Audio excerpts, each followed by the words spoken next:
বিসমিল্লাহ। যারা ঈমান আনলো এবং সৎ আমল করলো, আল্লাহ পাক রব্বুল আলামিন তাদের জন্য একটা নির্ধারিত করে রেখেছেন, যার নাম হলো জান্নাতুল ফিরদাউস। যার নাম হলো কি? জান্নাতুল ফিরদাউস।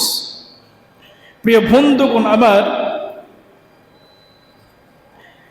গতজন আলোচনা করেছিলাম, একজন আল্লাহর বান্দা নামাজের উদ্দেশ্যে বাড়ি থেকে বের হলে প্রত্যেকটা কদমের বিনিময়ে 10 গুণ সওয়াব এবং গুনাহ মাফ করে দেন। আজকে শুনব, নবীজি বলতে লাগলেন, কোন একজন বান্দা নামাজের উদ্দেশ্যে বের হয়ে বাড়ি থেকে বের হওয়ার সময় একটা দোয়া পড়বে। নবীজি একটা দোয়া শিখিয়ে দিয়েছেন।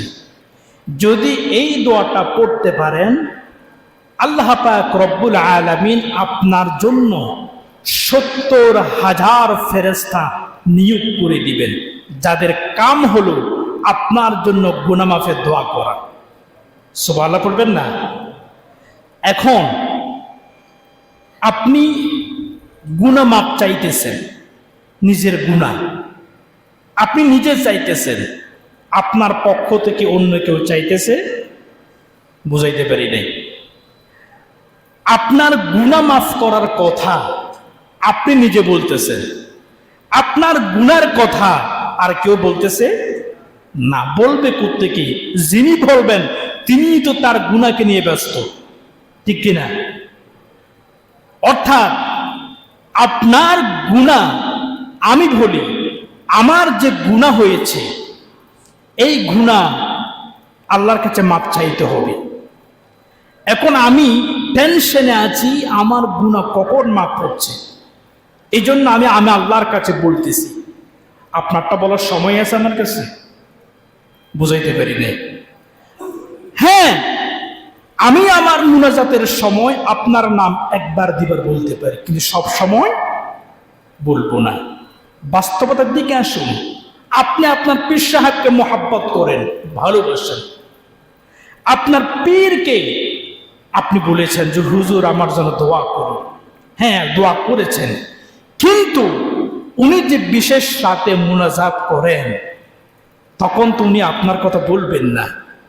একবার বলল, দ্বিতীয়বার আর, কারণ উনি তো নিজের গুনাহকে নিয়ে আল্লাহর কাছে পড়ে আছে, কাঁদতে কাঁদতে হয়রান হয়ে যাচ্ছে নিজেরটা নিয়ে। আপনারটা বলার সময় আছে? ভুল বুঝবেন না, বুঝার জন্য বলছি। আল্লাহ বলতে লাগলেন, তুমি যদি এই দোয়াটা পড়তে পারো, তাহলে আমি আল্লাহ পাক রব্বুল আলামিন তোমার জন্য 70,000 ফেরেশতা নিয়োগ করব, যাদের কাজ হলো একটাই, তারা শুধু তোমার গুনাহ মাফের জন্য আমার কাছে দোয়া করতে থাকবে। সুবহানাল্লাহ। তার দোয়াটা শিখার দরকার আছে না? আছে। প্রিয় বন্ধুগণ আমার, নবীজি বলতে লাগলেন, আপনি যখন নামাজের উদ্দেশ্যে বাড়ি থেকে বের হবেন, আর বের হওয়ার সময় উদ্দেশ্য করে আল্লাহ পাক রব্বুল আলামিনের কাছে একটা দোয়া পড়বেন। যেই দোয়াটা নবীজি শিখাই দিলেন। নবীজি বলতে লাগলেন, বাড়ি থেকে বের হওয়ার সময় একটা দোয়া তোমরা আল্লাহর কাছে পড়ো, পড়লে পরে আল্লাহ পাক তোমার জন্য বিশেষ ব্যবস্থা রাখবেন। দোয়াটা হলো এই: আল্লাহুম্মা ইন্নী আসআলুকা বিহাক্কিস সাইলিন আলাইকা ওয়া বিহাক্কি মামশায়া ফাইন্নী লাম আখরুজ আশরান ওয়ালা বাতারান ওয়ালা রিয়াআন ওয়ালা সুমআতান খরাজতু ইত্তিকাআ সুখতিক ওয়া ইবতিগাআ মারদাতিক আসআলুকা আন তুনকিযনি মিনান নার ওয়া ইন তাগফির লি যুনুবি ইন্নাহু লা ইয়াগফিরুয যুনুবা ইল্লা আনতা। আমার নবীজি বলতে লাগলেন, যে ব্যক্তি এই দোয়াটা পড়বে আল্লাহ পাক রব্বুল আলামিন তার জন্য ওয়াক্কালাল্লাহু বিহি ৭০,০০০ মালাকিন। আল্লাহ পাক রব্বুল আলামিন এই দোয়াটা শোনা মাত্রই আপনার পেছনে আপনার জন্য একজন নয়, দুইজন নয়, ৭০,০০০ ফেরেশতা মুহূর্তের মধ্যে নিয়োগ করে দিবে। সুবহানাল্লাহ। যাদের কাম হলো ইস্তাগফিরুনা লাহু, যাদের কাম হলো শুধুমাত্র আপনার জন্য ইস্তিগফার করতে থাকবে। ওয়া আকবালাল্লাহু আলাইহি বিওয়াজহি হাত্তা ইয়াফরুগু মিন সালাতি। নবীজি বলতে লাগলেন, আর ৭০,০০০ ফেরেশতা নিয়োগ করার পরে আল্লাহ পাক রব্বুল আলামিন আপনার দিকে এমন ভাবে ফিরে তাকাবেন, আপনার দিকে চেয়ে থাকবেন, যতক্ষণ পর্যন্ত মসজিদে এসে নামাজ না পড়ে নামাজ শেষ না করবেন ততক্ষণ পর্যন্ত আল্লাহ আপনার দিকে চেয়ে থাকবে। বুঝেন নাই কিছু কথা? শুনে দোয়ার অনুবাদটুকুন শুনেন, আমার দিকে লক্ষ্য করবেন। আমি দোয়াটা এখন একবার পড়াবো। নবীজি বলতে লাগলেন, আল্লাহুম্মা ইন্নী আসআলুকা বিহাক্কিস সাইলিনা আলাইকা। ও আল্লাহ, আমি আপনার কাছে চাচ্ছি, আবেদন করছি, প্রার্থনা করছি, মুনাজাত করছি, বিহাক্কিস সাইলিনা আলাইকা, আপনার কাছে চাওয়ার অধিকারের দোহাই দিয়ে। বিহাক্কিস সাইলিন, সাইল শব্দের অর্থ হলো ভিক্ষুক। কি ভিক্ষুক চিনেন তো? আরব দেশত কি হয়? ফইর হয়। অর্থাৎ যার কাম হলো হাত পাতা চাওয়া। আর আমরা হলাম আল্লাহর দরবারের ভিক্ষুক। আল্লাহর দরবারে কি? বিহাক্কিস সাইলিন, বিহাক্কিন শব্দের অর্থ হলো উসিলা, অধিকার। অর্থাৎ নবীজি বলতে লাগলেন, আয় আল্লাহ, আমি তো গোলাম, আমি তো সৃষ্টি, আপনি স্রষ্টা, আমার কাম হলো আপনি রবের কাছে চাওয়া, এটা আমার অধিকার, আপনি দিয়েছেন। বুঝেন নাই কথা? আল্লাহর কাছে চাইলে খুশি হন নাকি না চাইলে খুশি হন? চাইলে খুশি হন। আল্লাহ না চাইলে খুশি হন না। আল্লাহ চান বান্দা আমার কাছে চাক। তারপর তাহলে পরে কথা হলো এটা, আল্লাহর কাছে যে চাওয়া, আমার রিজিক লাগবে, আমার রোগ হয়েছে সুস্থতা লাগবে, আমার গুনাহ মাফ লাগবে, আমার এটা লাগবে ওটা লাগবে, এটা আমি কার কাছে চাইব? আর এটা চাওয়াটা আমার অধিকার দিয়েছেন কে? আল্লাহ।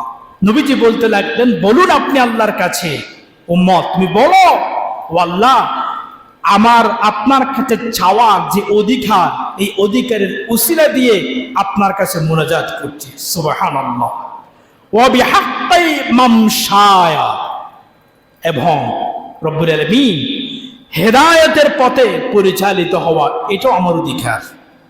কারণ আপনি চান আমি যেন ভালো পথে থাকি, আপনি চান আমি যেন হিদায়তের পথে থাকি। অতএব হিদায়তের পথে পরিচালিত হওয়া, এটাও আমি বান্দার অধিকার। দুটো অধিকার নিয়ে আপনার কাছে হাত তুললাম।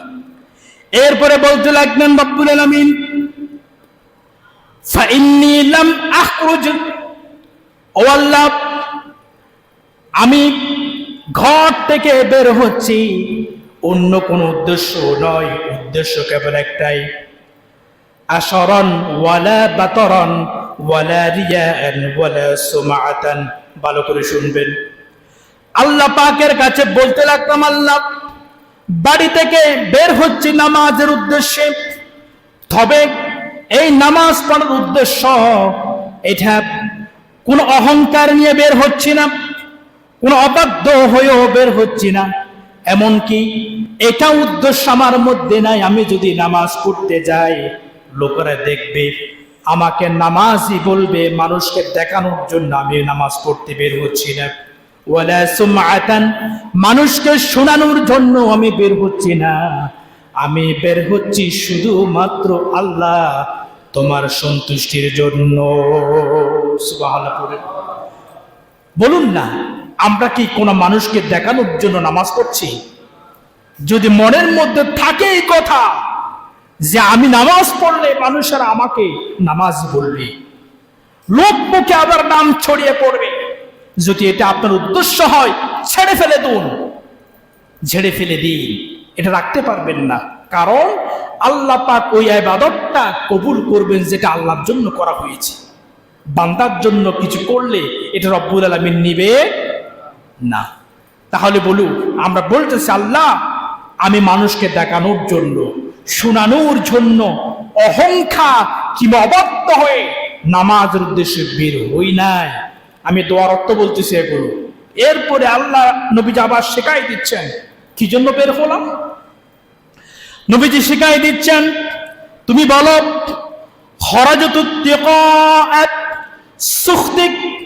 আল্লাহ আমি বের হয়েছি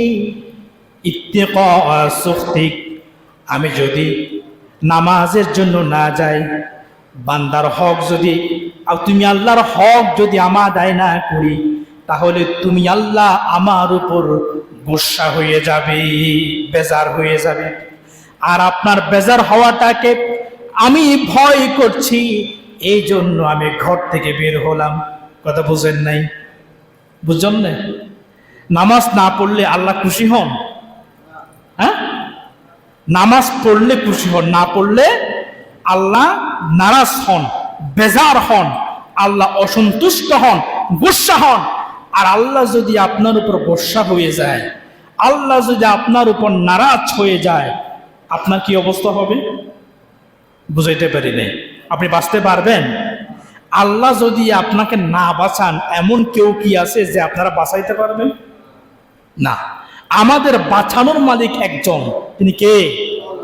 চিল্লা বলেন কে? আল্লাহ। নবী শিখাই দিচ্ছেন আমাদেরকে, আল্লাহ যে নারাজ হয়ে যাবে এটাকে ভয় করো, আর বলো আল্লাহ তুমি যে গোসা হয়ে যাবে আমি বের না হলে, এই জন্য তোমার গোসা থেকে মুক্তি পাওয়ার জন্য, তোমার গোসার ভয়ে আমি বের হলাম। তো এরপর নবীজি শিখাই দিচ্ছেন তুমি বলো ও আল্লাহ আমি যদি বের হই তুমি খুশি হও, আমার লাগবে তোমার খুশিটা। তুমি যদি আমার উপর খুশি হয়ে যাও, তোমার সন্তুষ্টির জন্য আমি বের হলাম। এরপরে বলেন, নবীজি আবার শিখাই দিচ্ছেন আরেকটা কথা, বলো কি? আসআলুকা আন তুনকিযানি মিনান নার। ও আল্লাহ তোমার কাছে মুনাজাত করছি, জাহান্নামের আগুন থেকে আমাকে মুক্তি দিয়ে দাও। সুবহানাল্লাহ, আমিন পড়েন। জাহান্নামের আগুন থেকে আমাদেরকে মুক্তি দাও, আমাকে মুক্তি দাও, জাহান্নামের আগুন থেকে আমাকে আশ্রয় দাও, পানা চাই। নবীজি শিখাই দিচ্ছেন কেন? ওয়ান তাগফিরা লি যুনুবি, এবং আল্লাহ আমি যা গুনাহ করলাম সবগুলো তুমি মাফ করে দাও। ইন্নাহু লা ইয়াগফিরু যুনুবা ইল্লা আনতা, তুমি ছাড়া আমার গুনাহ মাফ করার ক্ষমতা আর কেউ, কথা বল, আর কেউ পৃথিবীর কোন কাজ আল্লাহ ছাড়া, নর্মাল অর্থে বুঝবেন, কঠিন করবেন না, কোন কাজ অন্যরাও করতে পারে, কিন্তু এমন একটা কাজ যেটা আল্লাহ ছাড়া কেউ পারে না। যেমন আপনার টাকা লাগবে, কিছুক্ষণের জন্য আমি আপনাকে দিতে পারবো কিনা? কথা কন না কেন? আপনার 1 লক্ষ কিংবা 1 কোটি টাকা লাগবে, পৃথিবীর কোনো ব্যক্তি চাইলে আপনাকে দিতে পারবে, কিন্তু আপনার গুনাহ হয়ে গেছে। পৃথিবীর সব মানুষ মিলেও আপনার একটা গুনাহ মাফ করতে পারবে? কথা কন না, পারবে? তাহলে গুনাহ মাফ করার একচ্ছত্র মালিক, একমাত্র ক্ষমতাবান কে? আল্লাহ, আর কেউ। এজন্য আল্লাহকে বলছি, আল্লাহ আমার গুনাহ তুমি মাফ করবা, কারণ তুমি ছাড়া গুনাহ মাফ করার মালিক আর কেউ নাই। ও আল্লাহ, এই জন্য তুমি মাফ করে দাও। নবীজি বলছেন এই দোয়াটা বাড়ি থেকে বের হওয়ার সময় পড়ো। পড়লে লাভ কি? নবীজি বলতে লাগলেন, পড়লে লাভ হচ্ছে ওয়াক্কালাল্লাহু বিহি ৭০ আলফা মালাকিন ইস্তাগফিরুনা লাহু। ও আমার বান্দা, তুমি বাড়ি থেকে বের হওয়ার সময় দোয়াটা পড়ে নাও। দোয়াটা পড়া মাত্রই আল্লাহ পাক তোমার জন্য খুশি হয়ে যাবে, আপনার উপর খুশি হয়ে যাবে। আর খুশি হয়ে 70,000 ফেরেশতা, আল্লাহ পাক বলবেন, ও 70,000 ফেরেশতা, তোমরা আমার এই গোলাম আমার কাছে দোয়া করেছে, তোমরা এই মুহূর্তে মুনাজাতের মধ্যে বসে যাও, আমার বান্দার জন্য তোমরা আমার কাছে দোয়া করতে থাকো। সুবহানাল্লাহ। আর আল্লাহ পাক রব্বুল আলামিন 2 নাম্বার ফজিলত দিচ্ছেন, দোয়াটা পড়া মাত্রই আল্লাহ পাক আপনার দিকে এইভাবে ফিরে তাকাবেন, আল্লাহ নিজের চেহারাটাকে আপনার দিকে ফিরিয়ে দিবেন। যতক্ষণ পর্যন্ত আপনি নামাজ শেষ না করবেন, নামাজ যতক্ষণ শেষ হবে না, ততক্ষণ পর্যন্ত আল্লাহ আপনার দিকে এভাবে চেয়ে থাকবে। বুঝছেন না হতা? আল্লাহ আপনার দিকে চেয়ে থাকবেন না নাকি? ন বুঝুন হতা, যেই কথাটা বললাম এটা নর্মাল কথা নয়। আপনার দিকে আল্লাহ ফিরে চেয়ে থাকবেন, তার মানে আল্লাহ আপনার কথা, সমস্ত কথা গুরুত্ব সহকারে শুনবেন। আপনি নামাজ পড়ে জন্য আল্লাহু আকবার হাত বাঁধলেন, আল্লাহ আপনার আল্লাহু আকবার ধ্বনি শুনে উত্তর দিয়ে দিচ্ছেন। আপনি নামাজে বলতেছেন, আল্লাহ আমার গুনাহ মাফ করে দাও, আল্লাহ বলছেন কবুল। আপনি বলতেছেন, আল্লাহ আমার রিজিক লাগবে, কবুল। আল্লাহ মুসিবতে পড়েছে, সাহায্য লাগবে, কবুল। আপনি যা বলবেন সব কবুল। কেন? আল্লাহ কোন দিকে চেয়ে আছেন? আল্লাহ আপনার দিকে চেয়ে আছেন। তার মানে আপনি যা বলবেন, যা করবেন, সবটা আল্লাহ পাক কবুল করে নিচ্ছেন। সুবহানাল্লাহ। এমন একটা পরিস্থিতি, এমন একটা ফজিলত আমরা কি পেতে চাই? অনন্য চান? আচ্ছা, জাহান্নামে যদি আপনাদেরকে দেয়, আমাদেরকে দেয়, সহ্য করতে পারবেন? কথা বল না, পারবেন? পারবো? আমি তো জানি না পাবো কি পাবো না, আল্লাহর ধেয়া সেই সেরা জান্নাত। আমি শুধু জানি নরকের অগ্নি সইতে পারবো না কোনো দিন রাত। আমি তো জানি না পাবো কি পাবো না, আল্লাহর ধেয়া সেই সেরা জান্নাত। সুবহানাল্লাহ। তাহলে পড়ে বুঝে নেন, এই দোয়াটা আপনারা সংগ্রহ করে শিখে নেবেন, অথবা আমার ভিডিও হয়েছে ওখান থেকে খুঁজে নেবেন, এটা ইউটিউবে যাবেন ইনশাআল্লাহ। এরপরে নামাজ পড়লে পরে আরেকটা লাভ আছে, যেটা আমাদের আকাঙ্ক্ষা, আমাদের প্রত্যাশা, আমাদের চাওয়া। কি সেটা? না জানো? যতক্ষণ জবাব দিবেন আইলে দিয়ে দেখুন জবাব দন। হ্যাঁ, আমরা নামাজ পড়তেছি, একটা প্রতীক্ষা, একটা আশা, একটা প্রত্যাশা, একখান চাওয়া। কি এটা? রাজি তো করবেন, রাজি করলে আল্লাহ আপনারা কি দিবেন? জান্নাত দিবেন। এই জিনিসটা চাইতেছি, কি দিবেন? জান্নাত দিবেন। ওনারা হতা উনিলি জব দিতে পারিবেন না, নুনিলি এনে এসে বই থাকিলে মুজোর মাতক বই এলো কলি বাজ হইতো নয়, আর মাতা নিয়ে সফল করা পড়িব, পারিবেন না? আর মাতা নিরে সফল করা পড়িব, এন আয় মাতিলি লাভ হইতো নয় বাজে।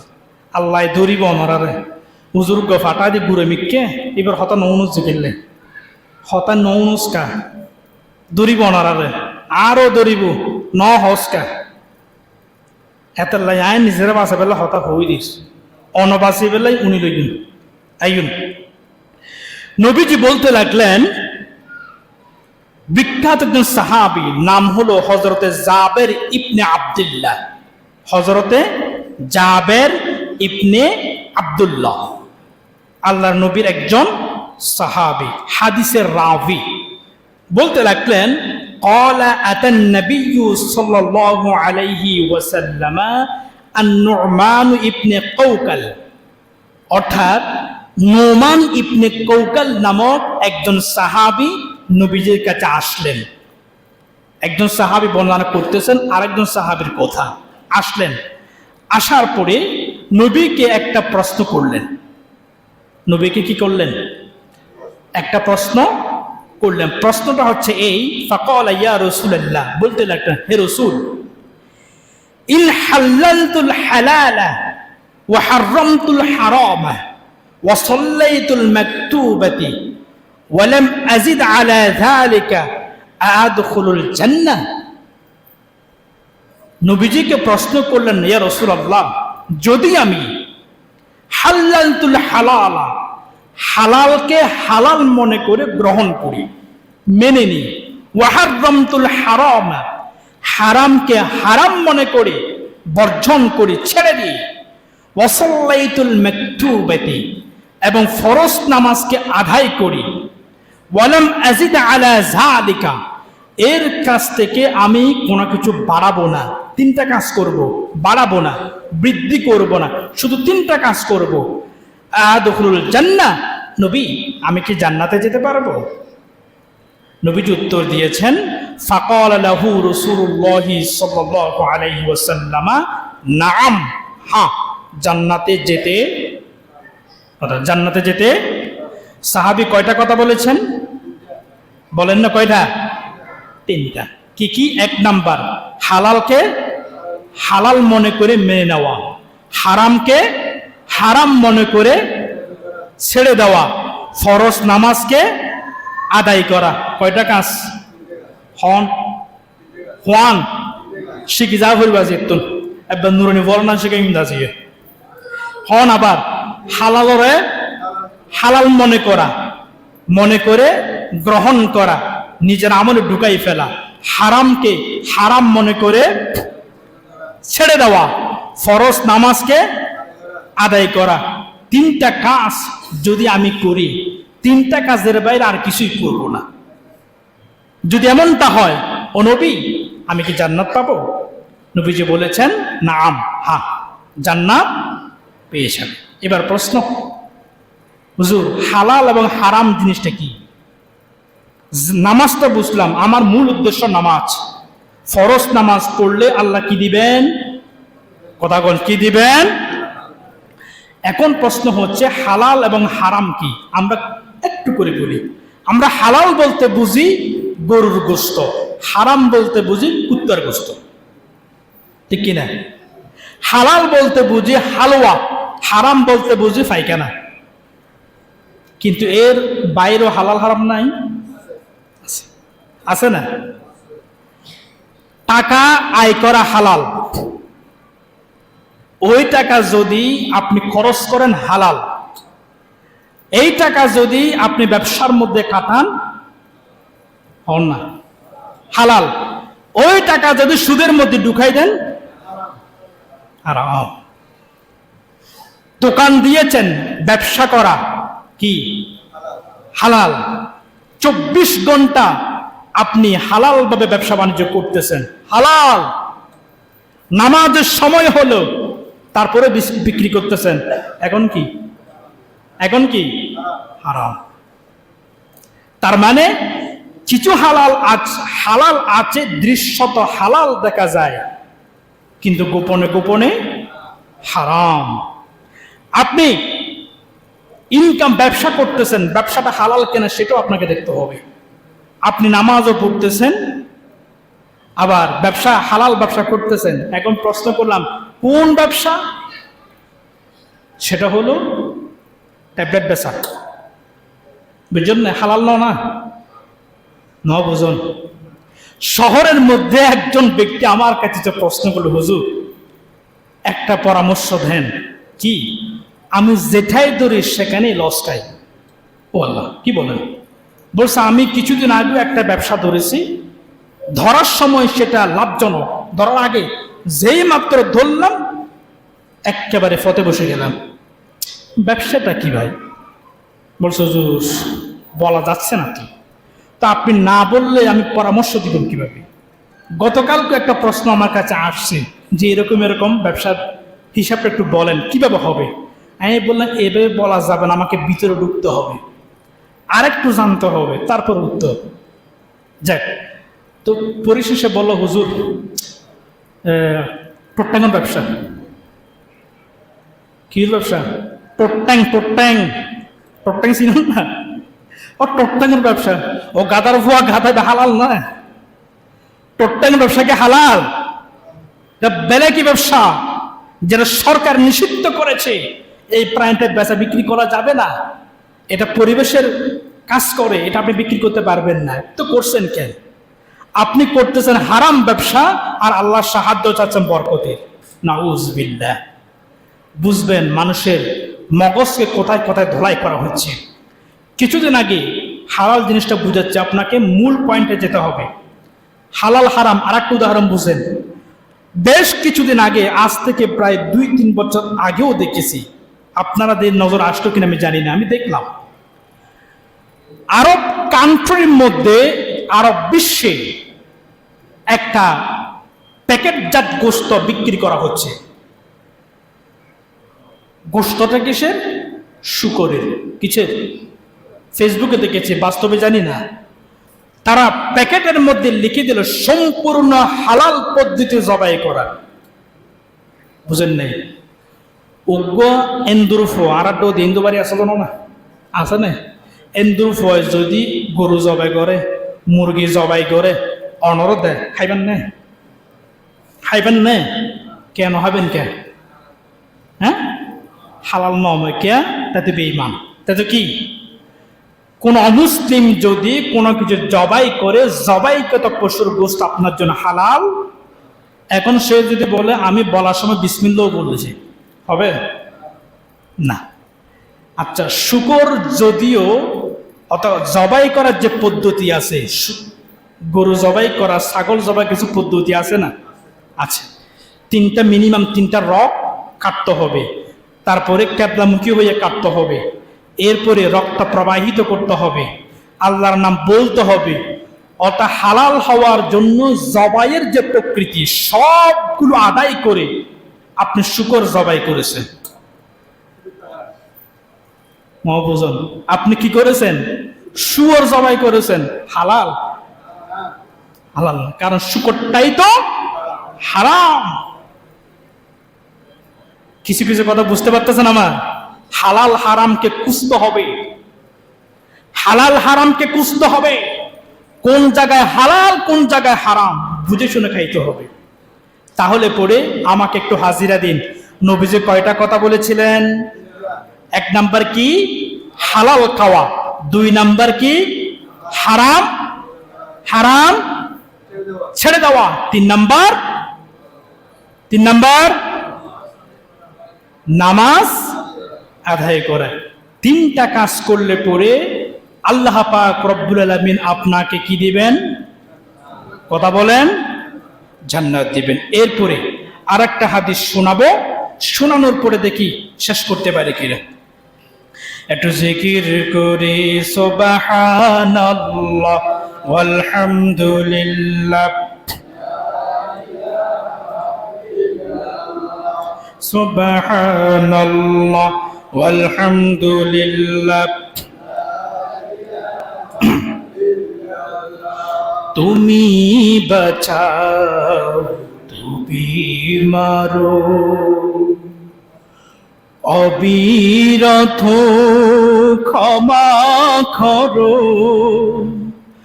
ধরার যে জাম তাকে ধরো, ধরার যে জাম তাকে ধরো। তোমার মুঠোয় সবই আল্লাহ, সুবহানাল্লাহ। লা ইলাহা ইল্লাল্লাহ সুবহান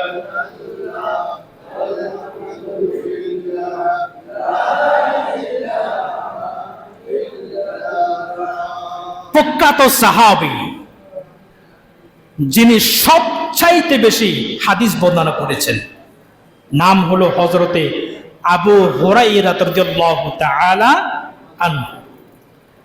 ওই সাহাবী থেকে একটা হাদিস বর্ণিত হয়েছে। এই সাহাবীটা সব সময় নবীজির কাছে বসে থাকতেন, সুবহানাল্লাহ। সব সময় কি নবীজির দরবারে, নবীজির পাশে, সামনে সব সময় বসে থাকতেন। উনি এমন ইতিহাস আছে, এইভাবে বসে থাকতেন যে উনি পায়খানা প্রস্রাবকেও খুব কঠিন মনে করতেন, খাবার দাবারকেও খুব বাজে কাম মনে করতেন। কেন?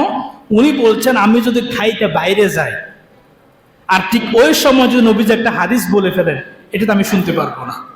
এই জন্য খাওয়া ধাওয়া সব বাদ দিয়ে দিয়েছেন। এরকম করতে করতে ক্ষুধার যন্ত্রণায় বেহুশ হয়ে পড়ে পর্যন্ত গিয়েছেন। সুবহানাল্লাহ, কেমন সাহাবী, শিখার জন্য বসে থাকতেন। শুনুন, ওই সাহাবী বলতে লাগলেন, ক্বালা ক্বালা রাসূলুল্লাহ সাল্লাল্লাহু আলাইহি ওয়াসাল্লাম, না ক্বালা ক্বালা আতা আরাবিয়্যুন আন-নবিয়্য সাল্লাল্লাহু আলাইহি ওয়াসাল্লাম ফাক্বালা দুল্লানি আলা আমালিন ইযা আমালতাহু দাখালতুল জান্নাহ। একজন আরব বেদুইন, আরব বেদুইন মানে সাধারণ ব্যক্তি, নবীজির কাছে আসলেন। এসে বললেন, ইয়া রাসূলুল্লাহ, আমাকে এমন কিছু উপদেশ দিন, এমন কিছু কথা আমাকে বলুন যেটা করলে পরে আমরা ডাইরেক্ট জান্নাতে ঢুকতে পারবো। সুবহানাল্লাহ পড়বেন না? এমন কিছু আমলের কথা আমাকে বলুন যেটা করলে আমি কোথায় যাব? সরাসরি জান্নাতত। মাঝখানে আর খেয়ে দূর ফেরত নয়, আর দূর ডিকুম্বুদি এলে কিছু আমল আরো দেখাই দেন। প্রিয় বন্ধুগণ আমার শুনুন, তাহলে নবীজি তাকে বলতে লাগলেন, ক্বালা তা'বুদুল্লাহা ওয়া লা তুশরিকু বিহি শাইআন ওয়া তুকিমুস সালাতাল মাকতুবা ওয়া তুওয়াদ্দিজ যাকাতাল মাফরুদা ওয়া তাসুমু রমজান। নবীজি তাকে বললেন, শোনো তাহলে তোমাকে কয়েকটা আমলের কথা আমি বলে দিচ্ছি, যে আমলগুলো করলে পরে তুমি সরাসরি জান্নাতের মধ্যে চলে যেতে পারবে। সুবহানাল্লাহ। এর মধ্যে এক নাম্বার হলো নবীজি শিখাই দিচ্ছেন, লা ক্বালাত তা'বুদুল্লাহ, তুমি ইবাদত করবে কার? কথা বলেন। ইবাদত করবে শুধুমাত্র আল্লাহ। আল্লাহ ছাড়া অন্য কারো ইবাদত তুমি করতে পারবে? প্রিয় বন্ধুগণ, ইবাদত বলতে কি বোঝায় সামান্য জেনে রাখেন। লম্বা কথা বলার সময় নেই, অল্প করে বলবো। ইবাদত বলতে ঘুম থেকে উঠা থেকে শুরু করে পরবর্তী ঘুম পর্যন্ত মাঝখানে যত প্রকার কাজ করবেন, সব কাজের মধ্যে আল্লাহর সন্তুষ্টি থাকা। এক কথায় উত্তর। এর মধ্যে আপনি যা করবেন সবটাই কি? আল্লাহর সন্তুষ্টি থাকা। কি কি করবেন এর মধ্যে আমাকে বলা লাগবে না, আশা করি বুঝে ফেলছেন। যা করবেন আপনি, অল্প করে পড়ি, ঘুম থেকে উঠে আপনি ওযু করেছেন, নামাজ পড়েছেন, আল্লাহর জন্য বুঝলাম। এরপরে আপনার পেট যেহেতু আছে, বের হতে হবে না? টাকা ইনকাম করতে হবে না? আচ্ছা, এই যে টাকা ইনকামের জন্য বের হলেন, এখানে যে হালালটা খুঁজে নেন, খুশি হবেন কে? কথা কন না কে? খুশি হবেন কে? আল্লাহ। আপনি চাইলে আপনার টাকা দিয়ে ব্যবসাও করতে পারেন, সুদও লাগাতে পারেন, পারেন না? ব্যবসা করলে মালিক খুশি হন, সুদ লাগালে মালিক নারাজ হন। আপনাকে খুঁজতে হবে আল্লাহ সন্তুষ্ট হচ্ছে কিনা। আর আপনি যদি বলেন আমি সুদ লাগাবো না, ব্যবসা করব, তাহলে কার ইবাদত হয়ে গেল? বুঝেন না? কার ইবাদত? আপনি ঘুম থেকে উঠে নামাজের আগে যাবেন বাথরুমে, যাচ্ছেন না? আচ্ছা, মানুষ যে বাথরুম ঢুকে মলমূত্র ত্যাগ করে, এটা যে ইবাদত আপনি জানেন? কথা বল না, অনফেহানা করবেন যে আল্লাহর আবাদত ইত্যাদি নব। কিন্তু নবীজি বলতে লাগলেন এটাও ইবাদত যদি কিনা নবীর তরিকা মতো করা হয়, নবীর সুন্নাত মোতাবেক হয়। নবীজি শিখাই দিলেন, তুমি বাথরুমে যাওয়ার পূর্বে ঢুকার আগে দোয়া পড়ে ঢুকো, ডুববা বাম পা দিয়ে, সিস্টেম মোতাবেক মলমূত্র ত্যাগ করেছো শরিয়া মোতাবেক, বের হওয়ার সময় ডান পা দিয়ে বের হয়ে একটা দোয়া পড়ে নাও। এই যে বাথরুমে যতক্ষণ পর্যন্ত সময় ব্যয় করতেন পুরোটা ইবাদত হিসেবে লেখা হয়ে যাবে। বুঝেন নাই?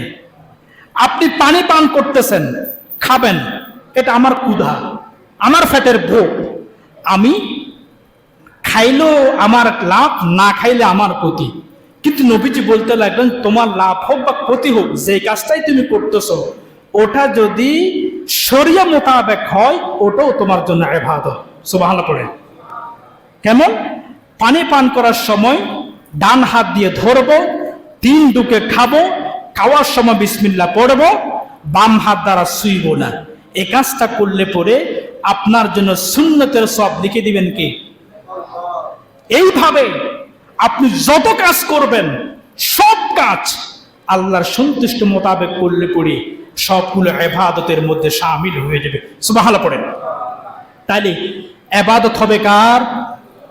2 নাম্বার, লা তুশরিকু বিহি শাইয়ান, আল্লাহর সাথে কাউকে শরীক করবে। বুঝতে পারছেন? আল্লাহর সাথে কাউকে শরীক করবে। আল্লাহর 4টা গুণ বড় বড় জগৎ আছে, 4টা বিষয়ের সাথে কখনো কাউকে লাগানো যাবে। সময় নেই, শিরিকের আলোচনা করে সেদিন বুঝাবো। এক কথায় আল্লাহর সাথে শিরিক করা চলবে। কয়টা পেলেন? কয়টা পেলেন? 2টা। 1 নম্বর ইবাদত আল্লাহর, 2 নম্বর আল্লাহর সাথে শিরিক হবে। এবার আসেন, ওয়া তুকিমুস সালাতাল মাফরুদা, ফরজ নামাজ আদায় করা। কি করা? ফরজ নামাজ আদায় করা, এটা তো বুঝছেন। ওয়া তুওয়াদ্দিস যাকাতাল মাফরুদা, আপনার উপর যাকাত যদি ফরজ হয় যাকাত আদায় করা। বুঝেছেন? এরপরে ওয়া তাসুমু রমজান, রমজান মাস আসতে পরে রোজা রাখা। রমজান মাসটা কি করা? কথা কর না, কি করা? রোজা রাখা। এই যে কয়েকটা কাজের কথা বললাম, এই কাজগুলো করলে পরে নবীজি বলতে লাগলেন তুমি জান্নাতে যেতে পারবে। সুবহানাল্লাহ পড়বেন না? আমাকে একটু হাজিরা দেওয়া যাবে কি কি বলেছি? 1 নাম্বার আল্লাহর ইবাদত করা, 2 নাম্বার শিরিক না করা, 3 নাম্বার নামাজ আদায় করা, 4 নাম্বার যাকাত দেওয়া, 5 নাম্বার রোজা রাখা। কি করা? রমজান মাসে রোজা রাখা। এই 5টি কাজের কথা নবীজি বলেছেন। করলে পরে আপনি কোথায় যাবেন?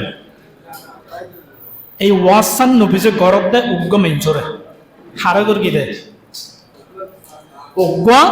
আল্লাহ নবী সাহাবীকে নবীজি ওয়াজটা করেছেন, তখন সাহাবীও নবীজিকে একটা কথা বলেছেন। ওয়াজটা শোনার পরে কি বলেছেন? লা আযীদু আলা হাযা, ক্বালা ওয়াল্লাযী নাফসি বিয়াদিহি লা আযীদু আলা হাযা শাইয়ান ওয়ালা আনকুসু মিনহু। ও নবী, যার হাতে আমার প্রাণ রয়েছে, কে? ওরা না জানো? যার হাতে আমার প্রাণ রয়েছে কে? অনজানে হারাতত হন, হারাতত ইয়ান হ জবাব দেওয়া করিব। যার হাতে আমার জান রয়েছে, প্রাণ রয়েছে, ওই আল্লাহর শপথ করে বলছি। সাহাবী বলতে লাগলেন লা আযীদু আলা হাযা, যেই কথাটা আপনি আমাকে বলেছেন এর থেকে আমি কোন কাজ বাড়াবো না, ওয়ালা আনকুসু মিনহু, এবং যেইটা বলেছেন এর থেকে 1 ইঞ্চিও কমাবো না। ঝুপ যেমনি বলেছেন হুবহু ওই রকম করে আমল করব।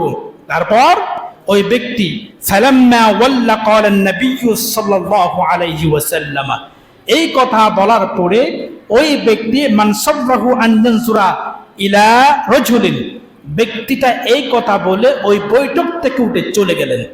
ওই বৈঠক থেকে চলে গেলেন। যাওয়ার পরে নবীজি বাকি সাহাবীদেরকে বলতে লাগলেন তোমরা যদি দুনিয়াতে বসা অবস্থায়, এই বৈঠকে থাকা অবস্থায় কোন একজন জান্নাতি মানুষকে দেখতে চাও? বুঝাইতে পারি নাই। কোন একজন জান্নাতি মানুষকে দেখতে চাও এখন, আমি কি দেখাই দিব? হ্যাঁ, দেখাই দেন। ওই ব্যক্তি যেন ফালয়ানজুর ইলা হাযা, তোমরা যদি কোন একজন জান্নাতি মানুষকে দেখতে চাও তো ওই ব্যক্তি যেন এই লোকটারে দেখে নেই। হন্য ব্যক্তি হন্য জীবের নবীজুল্লাহ হতা হইরা গিয়ে বই নবীজি খবদা এই মানুষ সাথে জান্নাতি, তোমরা কে জান্নাতের চাইতে মনে হলে এবারে চাইলো সুবহানাল্লাহ করিবেন না। তার মানে মোরাল অফ দ্য স্টোরি, মূল হাদিসের মূল কাহিনী যে পাঁচটা কথা বললাম, ওই পাঁচটি কাজ করলে জান্নাত দিবেন কে? আল্লাহ বুঝার তৌফিক দান করুন, আমিন পড়েন। ওনারা সর ইসন তৈলে হতা মজা মজা করতে দেরি করে আইবেন, 2টা বাজে নামাজ পড়াইবেন। ওয়া আখিরু দাওয়ানা আনিল হামদুলিল্লাহি রাব্বিল আলামিন। আসসালামু আলাইকুম ওয়া রাহমাতুল্লাহ।